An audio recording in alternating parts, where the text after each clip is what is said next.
Hey, coming to you from the other corner of my kitchen.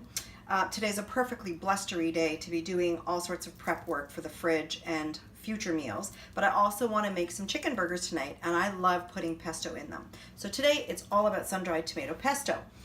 So what I'm doing is a double or almost triple batch because I want to make sure I have some for the fridge for later and some for today. So let me take you down here to my counter to show you what I've used. I had 2 full jars of sun-dried tomatoes, that were in here. What I do is I take all the tomatoes out, throw them in my food processor. I put all the oil into one jar and I keep it. I'm going to need some of this oil for making my pesto, but I also keep it for later. If I ever want to saute vegetables or I want to add flavor to something, I've got a bottle of oil full of loads of flavor from those tomatoes. The next thing is a whopping good portion of kosher salt, always some freshly ground pepper. I am going to squeeze in some tomato paste shortly. My Parmesan or Parmigiano Reggiano is ready to grate fresh, and that always goes in right at the end. I've put about 6 whole garlic cloves, and of course my pine nuts. You don't have to use pine nuts if you don't like to. And remember guys, pine nuts are not nuts, they're seeds. So if you have somebody that's allergic to nuts, they probably can eat these. Now what I did a long time ago is I toasted them, I cooled them, and I put them into a freezer container. I dated them and I labeled them so that I always make sure that I use them in a timely fashion. Now let me set this aside so I can show you my food processor.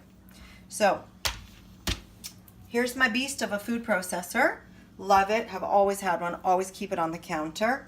And what I did is I just sort of threw everything in already. Got my pine nuts in here.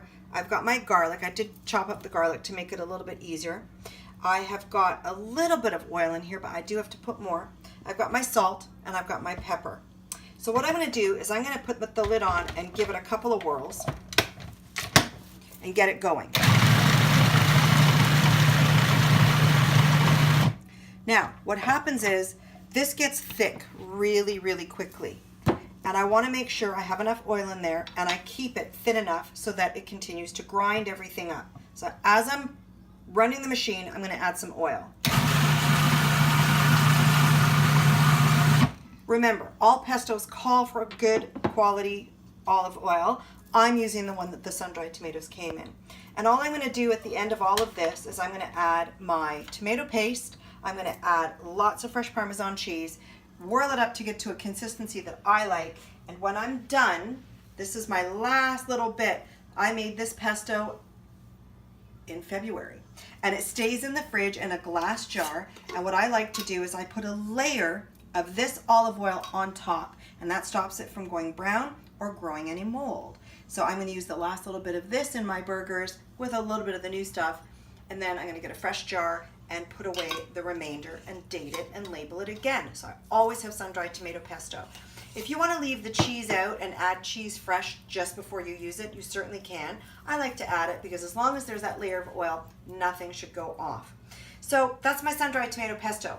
I'm going to try to link the recipe that's actually on my website, which is www.kitchenclever.ca, so that you can have the full recipe and make this for yourself. So that's about it, guys.